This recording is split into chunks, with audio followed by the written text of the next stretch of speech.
अमृत के समान है। सारा संसार भौतिक संतरास से, भौतिक वेदना से, पीड़ा से कराह रहा है। सारा जगत इस हमारे मन में समाया हुआ है अज्ञानतावश। संसार कब नहीं था?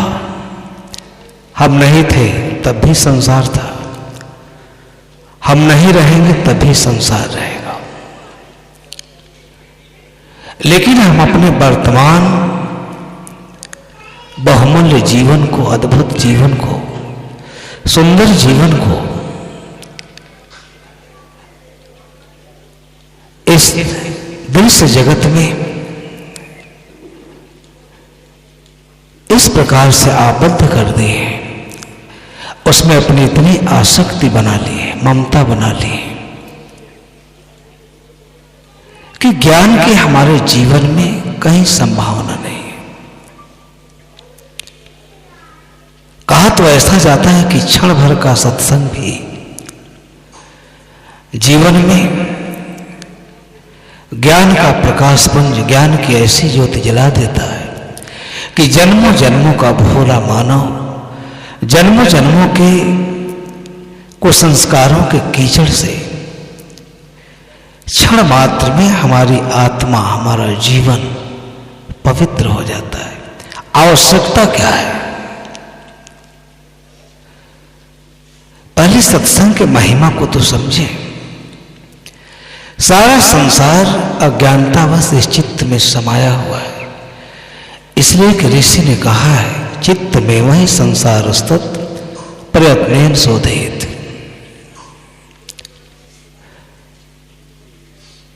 चित्त ही इस जीवन का सबसे महत्वपूर्ण चिंतन का विषय है। चित्त, मन, वह मन ही, वह चित्त ही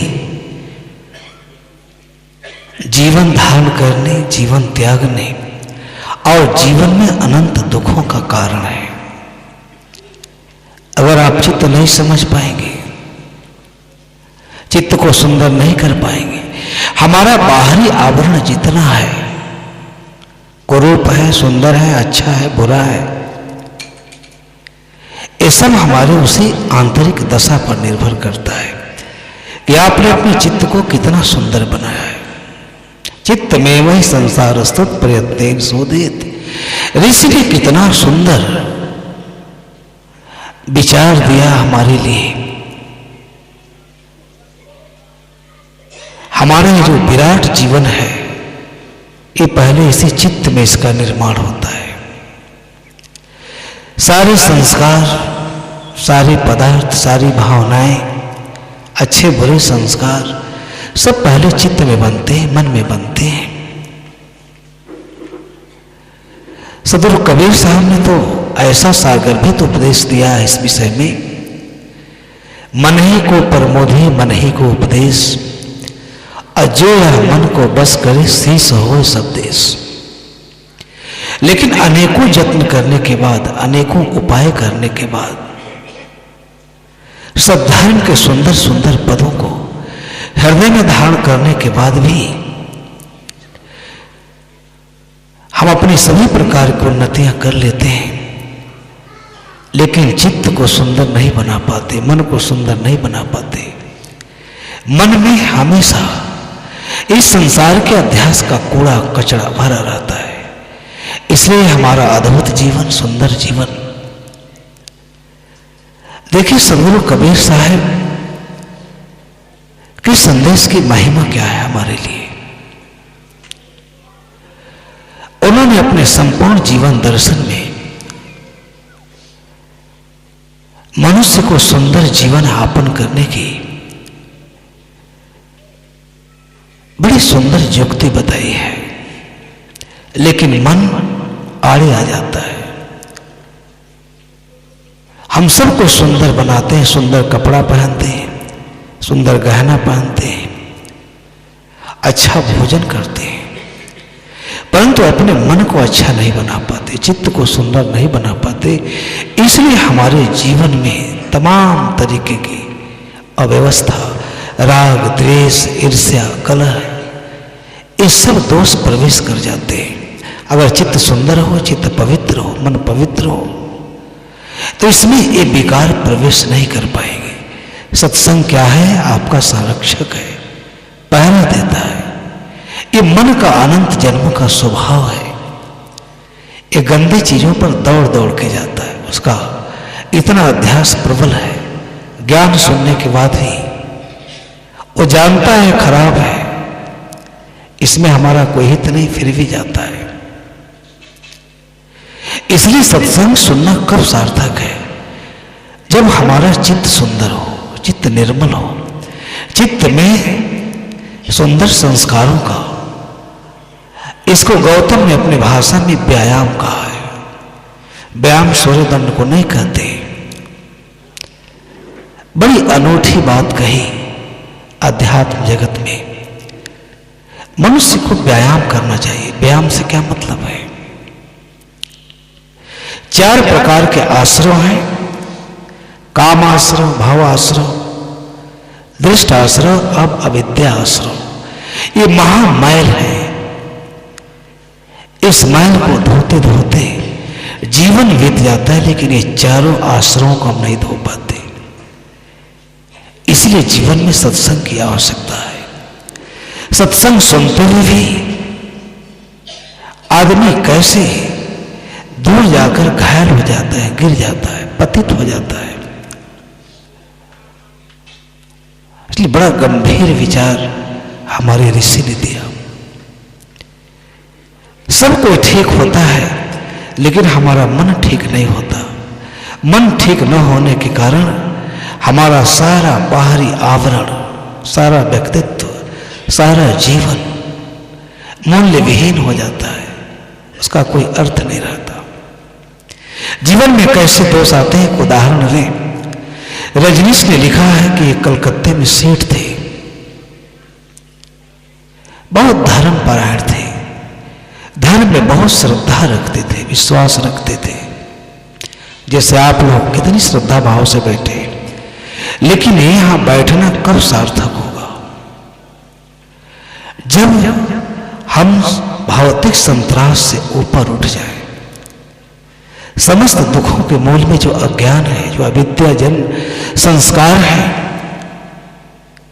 उनका हम विरेचन कर दें। कोई यहां पापी नहीं है, कोई यहां गरीब नहीं है, कोई यहां धनी नहीं है। सब अपने आचरण, श्रेष्ठ आचरण और कर्म से और हीन कर्मों से दरिद्र बनते हैं। श्रेष्ठ आचरण से सब लोग धनी बनते हैं, श्रेष्ठ बनते हैं। जिसे आप धनवान समझ रहे हैं, वो पवित्र संस्कारों के अभाव में महागरीब है, महादरिद्र है। बहुत बड़े सेठ थे, सत्संग सुनते थे। तो रजनीश ने लिखा है कि जब मैं जाता था कलकत्ता, तो सबसे पहले वो मर्सिडीज गाड़ी लेके आते थे रिसीव करने के लिए एयरपोर्ट पर। किस तरीके से आदमी सत्संग और धर्म श्रवण को भी अपने जीवन में हीरे की तरह से निरूपित नहीं कर पाता। सत्संग के एक एक शब्द हीरे से भी बहुमूल्य है। भौतिक जगत में ऐसा कोई वस्तु नहीं जिससे सत्संग के बहुमूल्य शब्दों की उपमा दी जा सके। यही हमारे जीवन को सुंदर बनाते हैं। सारी को संस्कारों को दुर्गंधों को दूर करके अक्षय अनादि अनित्य सुख की प्राप्ति कराते हैं। परंतु आदमी सुने तो, सुनना एक बहुत बड़ा गुण है। कौन सुनता है? लोग सत्संग में भी जाते हैं तो अपनी प्रतिष्ठा दिखाने, अपना सम्मान दिखाने, अपना वैभव दिखाने बड़ी आदर करते थे और पहली पंक्ति में बैठते थे। हर समय तुरंत अपने घर में लेके जाते थे, आसन लगाते थे, सेवा करते, शुश्रूषा करते, लेकिन सत्संग के एक शब्द नहीं सुनते थे। अब ऐसे चलता रहा कई वर्षों तक। रजनीश कह रहे थे कि हमने सोचा ये धर्म में इनकी बड़ी गहरी आस्था है, इनका जीवन बड़ा पवित्र होगा, मन बड़ा निर्मल होगा, परंतु इस सारा संसार के कूड़ा कचड़े को मन में भरे हुए थे। सत्संग के बिना आपका भी जीवन, किसी का भी जीवन निर्मल नहीं हो सकता, पवित्र नहीं हो सकता, यह जीवन श्रेष्ठ भी नहीं हो सकता, सुंदर भी नहीं हो सकता। सत्संग की बड़ी महती भूमिका है हमारे जीवन में। सोचे बहुत अच्छे आदमी होंगे, तीसरे साल गए एयरपोर्ट पर तो वो नहीं आए, उनकी पत्नी आई रिसीव करने के लिए। 3 साल के बाद गए थे। अब जब पत्नी को देखे तो हालचाल पूछने लगे, कहीं सेठ जी कैसे हैं, सेठ जी क्यों नहीं आए। पत्नी ने हाथ जोड़ के कहा, महाराज क्या करें, सेठ जी को एक ऐसा रोग पकड़ लिया है, महारोग। हम यहां से लेके अमेरिका तक इलाज करा के थक चुके, सबसे धनी व्यक्ति थे, लेकिन महाराज जितना इलाज होता है उतनी उनकी बीमारी बढ़ती जा रही है, बिल्कुल रुग्ण हो गए हैं। अब तो ऐसी दशा है कि बिस्तर से उठने लायक भी नहीं है, पूरी शरीर पीली पड़ गई है, न कोई डॉक्टर पकड़ पाया। सबसे हारे तो ओझा सोखा तांत्रिक सबके पास गए, परंतु किसी का न आशीर्वाद, न किसी की दुआ, न किसी की दवाई कुछ भी कार्य नहीं कर रही। मन ऐसा ही रुग्ण है। उनको भी चिंता हुई, इतना श्रद्धावान व्यक्ति जो हजारों लोगों को अपने पुरुषार्थ से सत्संग सुनाता था, जो सेवा में इतना निपुण था, सत्संग को इतना श्रद्धा भाव से सुनता था, इसलिए सुनने में चूक मत कर देना। सीधे पत्नी लेके घर गई, कहीं महाराज आप सभा स्थल पर न चलें, सत्संग स्थल पर न चलें, अब आप ही आशा के किरण बचे हैं, शायद आपका आशीर्वाद काम आ जाए, आपकी ज्योति पड़ जाए, आपका दर्शन हो जाए, आपका आशीर्वाद काम। हम लोग हताश है, निराश है। उनको भी चिंता हुई, आगे कुछ नहीं पूछा, चले गए। उनके पास बैठ गए, पूछने लगे, महाराज आपको कौन सी बीमारी है, क्या तकलीफ है। वो बताने में असमर्थ है। अरे बीमारी हो तब तो आगे ही बताए, जो जानबूझकर बीमारी पैदा की उसका क्या इलाज है। जब नहीं बता सके तो पत्नी ने बताया, महाराज बात कुछ नहीं है, बहुत छोटी बात है। इस पूरे कलकत्ते में हमारी सबसे ऊंची बिल्डिंग थी, पड़ोसी लोग गरीब थे, उनका बेटा अमेरिका में इंजीनियर हो गया और वो इतनी बढ़िया बिल्डिंग बनाया है अमेरिका के इंजीनियरों के नक्शे में, उसकी बिल्डिंग हमारी बिल्डिंग से ऊंची हो गई और इनको लगता है जैसे वो बिल्डिंग इनके सीने पर बनी है, उसी दिन से भयानक दर्द से करा रहा है, इतने पीड़ित हैं, कोई इनका दर्द ठीक नहीं कर सका। शरीर सूख गई, कृषका हो गई, जुआवस्था में बिल्कुल वृद्धावस्था को प्राप्त हो गए। क्या है मन, ओशो तो सर पर हाथ रख ली कि सारा सत्संग सुनना व्यर्थ। आदमी का ऐसा मन है, इसलिए सत्संग की सार्थकता क्या है। आप सुनते हो तो समय नहीं, साहब समय नहीं बताए, बता दीजिएगा, तो 2 बजने वाला, बहुत विलंब हो गया। ये मैं कह रहा था कि आप सत्संग क्यों सुनते हैं। साहब ने कहा कि 3 लोग चोरी भई, सबका सर्वस लीन, बिना मूड का चोरवा परा न खाओ जी।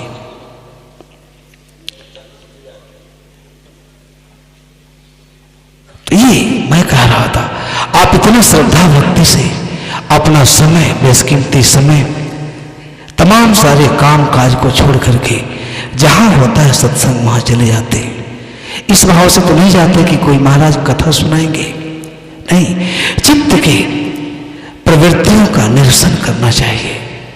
यह मन बड़ा दुर्गम है, दुर्लभ है, इसलिए महापुरुषों ने इसके बारे में एक से एक उपाय बताया, मंत्र दिया कि यह मन कैसे सुंदर होगा, कैसे पवित्र होगा।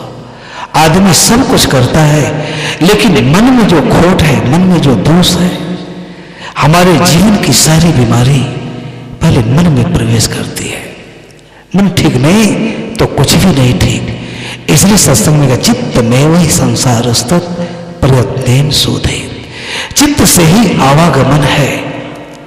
आवागमन के दूसरा दुख में इस संस्कारों के आत्मा को लेकर के जीवात्मा पीसा जाता है। बड़ी अद्भुत संदेश सुनाया। इसलिए सत्संग सुनने का मतलब कि आप अपने चित्त को पवित्र करें, मन को पवित्र करें, नहीं तो आवागमन के दूसरा दुख से बच नहीं सकते। इस चित्त को निर्मल बना लेना ही सत्संग की सार्थकता है। यही तपस्या है, यही साधना है, यही तप है। आप कल्पना कर सकते हैं आधा घंटा राम राम कहना बड़ा सरल है, लेकिन एक क्षण को अपने चित्त को रोकना, चित्त का रोकथाम, सारी समस्या इसी चित्त में, इसी मन में है। इसलिए ऋषि कहता है चित्त में वही संसार स्तत प्रयत्न शोधित यचिस्तन्मेव भवति वह में तत् सनातनम। यही सनातन रहस्य है कि जिसका चित्त जैसा होता है वह व्यक्ति भी वैसा ही हो जाता है। सब कुछ पहले मन में बनता है। मन ही जगत का कारण है, इस जीवन का कारण है। इसलिए सदगुरु कबीर साहब और बड़ी से बड़ी मूर्धन्य चिंतकों का जो चिंतन था, इसी मन के इर्द गिर्द, इसी मन को समझाने में, इसी मन को सुंदर बनाने में व्यायाम में उन्होंने यही कहा, चित्त में अगर सुंदर विचार हैं, सुंदर भाव हैं, तो उनको कभी भी उसको पुष्पित करना चाहिए, उसे बढ़ाना चाहिए। उसी से आपके जीवन में सुख मिलेगा, सुंदर भावों से, सुंदर विचारों से, सुंदर संस्कारों से। अगर खोटे संस्कार हैं,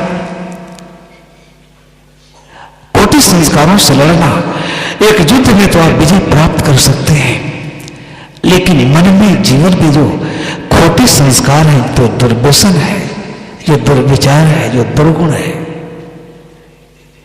उस पर विजय प्राप्त करना महाकठिन है, बड़ा दुष्कर है। बड़े से बड़े लोग धर्मशास्त्रों का अध्ययन करते हैं, सत्संग सुनते हैं, लेकिन अभी कल ही देखे उस गांव से आए थे, सत्संग में उठे तो गुटखा लेकर चोरी से झाड़ के खा रहे थे। यही देखा मैंने। ये मन कितना प्रबल है, ये मन कितना दुर्गम है। साहब कहते हैं मन का कहा न कीजिए, मन है पक्का दूध, ले बोली दरिया में ई तंजाई छोट। अगर मन मजबूत होता तो गोरख के गुरु मत्स्यनाथ की ये दयनीय स्थिति नहीं होती। ये सिंगल द्वीप में बड़ी बड़ी विडंबनाएं, वितर्क है। इसलिए व्यायाम कहा जाता है कि 4 प्रकार के वितर्क से अपने मन को, अपने मन के भावों को सुलझाया जाता है। शांति और एकाग्रता से अपने को जानने की चेष्टा की जाती है कि मैं क्या हूं। इसी पर आप लोग अनेक प्रवचन सुनते हैं, मैं क्या हूं, लेकिन देह भाव में रहने के कारण, इंद्रिय पर्दा में पड़े रहने के कारण,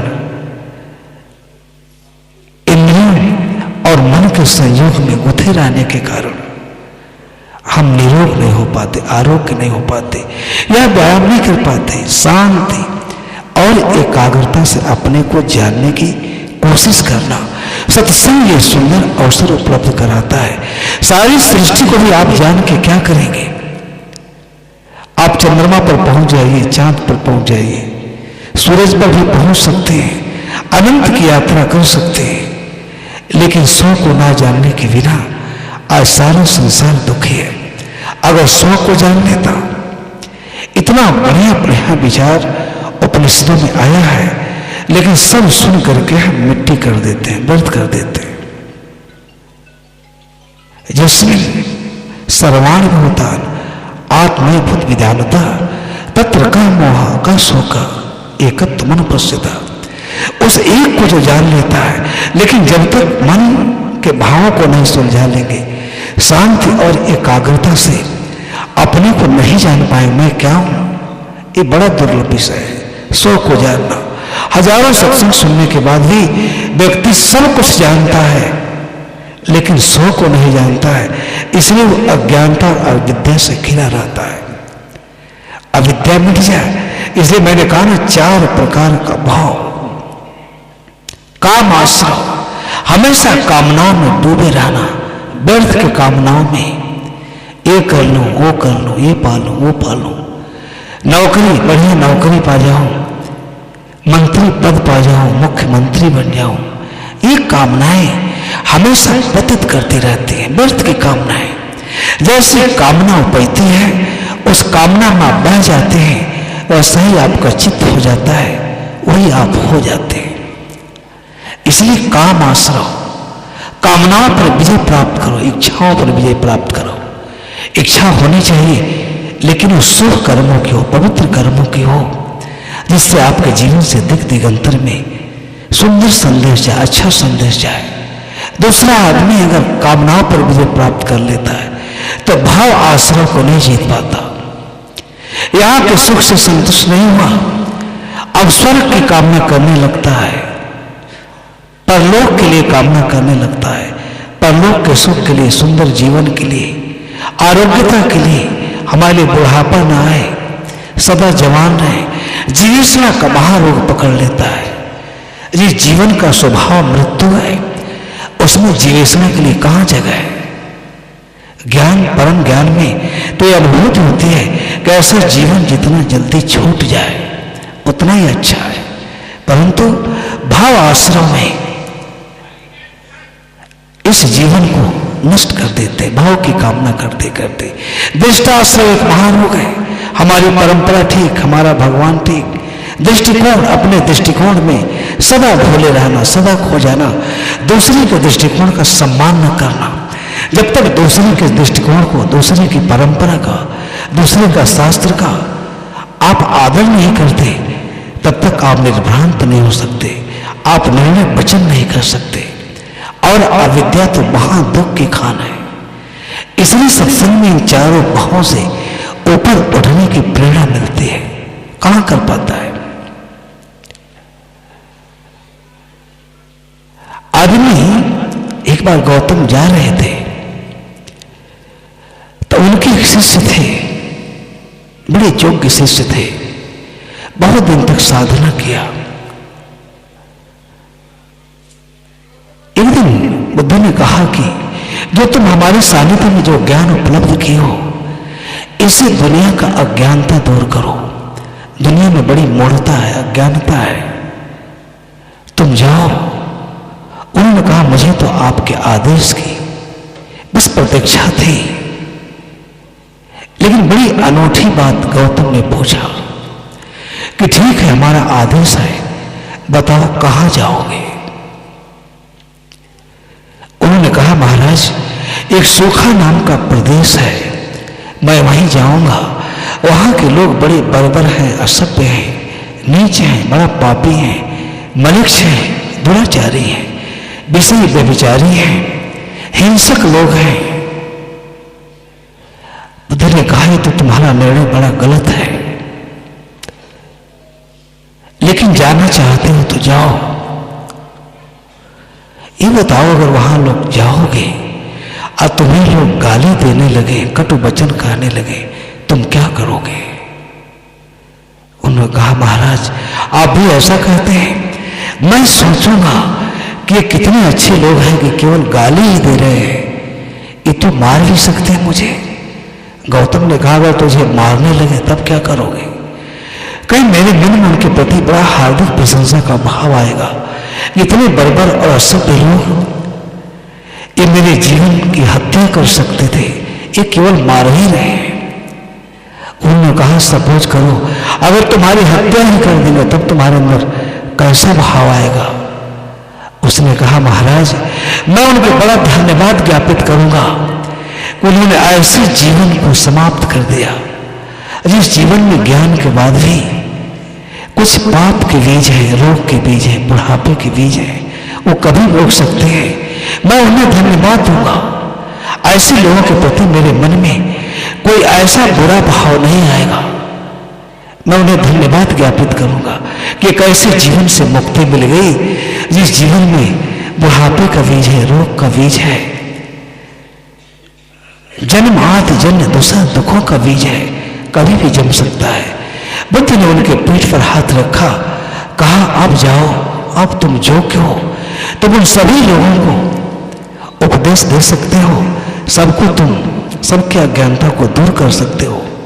जो मृत्यु के पार है, जो सब भाव यातना को जीत चुका है, ऐसा विवेकी पुरुष, ऐसा ज्ञानी पुरुष ही संसार के अज्ञानी पुरुषों का दुख हरता है। बड़ी महत्वपूर्ण बात कहा, जो मरने से, मरने के डर से मुक्त है, वही लोक कल्याण कर सकता है। जो मरने के लिए, मरने के भय से कांप रहा है, जीवेशना के रोग से त्रसित है, इसी को कहा गया भाव यात्रा। ये सारी चीजें हमारे चित्त को हमेशा घेरे रहती है। उन्होंने उनको पीठ पर हाथ रखा, आशीर्वाद दिया, कहा अब तुम लोग का कल्याण कर सकते हो। कि पतन के गर्त में पड़े हुए बर्बर, असभ्य, निम्न श्रेणी के लोगों को जो मुक्त के भय से, मरने के भय से मुक्त हो, जाओ तुम उनका उद्धार करो, संसार का उद्धार करो। ऐसा क्यों कहा? क्योंकि उनका चित्त पवित्र हो चुका था, चित्त में कोई ऐसा भाव नहीं था।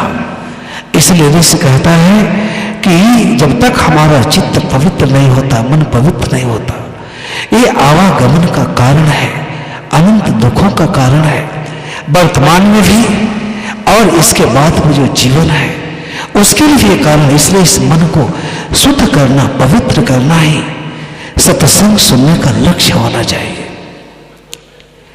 यच्चिस्तमेवहित गोमे तत्सनात्मन चित्तस्य हि प्रसादेन हन्ति कर्म शुभाशुभम्। चित्त के प्रसाद से ही आदमी सुंदर और पवित्र कर्म करता है, लेकिन उस कर्म में नहीं बंधना चाहिए।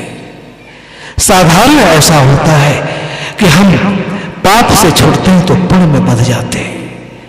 बड़ी अनूठी बात, बड़ी सुंदर बात, बड़ी ऊंची फिलॉसफी की बात कहा गौतम ने।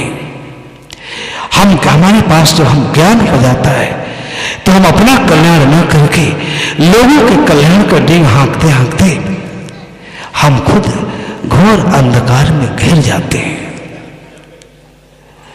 इसलिए शुभ कर्म, पवित्र कर्म, ये हमारा कर्म है। बहुतों को देखा गया, वो नेकी करते हैं, कुछ सुंदर कर्म कर देते हैं, वो चाहते हैं दुनिया में मेरा नाम चले, दुनिया के लोग जान जाए मुझे कि मैं इतना बड़ा धार्मिक व्यक्ति हूं। शुभ अशुभ चित्तस्य हि प्रसादेन हन्ति कर्म शुभाशुभम्। चित्त के प्रसाद से ही शुभ और अशुभ, ये दो महान बेड़ियां हैं आदमियों को बंधने के लिए। आदमी शुभ से छूटता है, अशुभ में बंधता है। अगर श्रेष्ठ आचरण, अपने श्रेष्ठ आचरण की ओर मुड़ता है, अनाचरण से छोड़ता है तो श्रेष्ठ आचरण बंध जाता है। आप ईमानदार हैं, आप नैतिक हैं, चरित्रवान हैं, आप किसे बताना चाहते हैं? ये तो आपका सहज स्वभाव ही है। मनुष्य को ऐसा होना ही चाहिए, यही तो मनुष्य की गरिमा है। इसलिए सत्संग में इस मन के सुंदर तरीके से मन के भावों को सुलझाओ। दुख और सुख दोनों से अलिप्त रहने की भावना का विकास करो। ये सत्संग की गरिमा है। यह चित्तस्य, इतना मार्मिक, इतना सुंदर और इतना मन को आह्लादित करने वाले विषय का निष्पादन यहां ऋषि करते हैं। लेकिन साहब ने कहा 3 लोग चोरी भई, सबका सर्वस्व लीन, अब बिना मूड का चोरवा परा न काहू चीन। यह मन अत्यंत दुर्गम विषय है, अत्यंत सूक्ष्म विषय है, सहज ही समझ में आ जाए ऐसी बात नहीं है। कब एक छोटा सा आवरण संसार में चित्त का एक गलत भाव, एक गंदा संस्कार आकर और आपके सारे पवित्र संस्कारों को नष्ट कर दे। इसलिए क्षण क्षण कहा गया, क्षण क्षण भीतर से जागरूक रहकर वासनाओं का दलन और ज्ञान का विकास, यही जीवन का लक्ष्य होना चाहिए। सत्संग सुनने की यही सार्थकता है।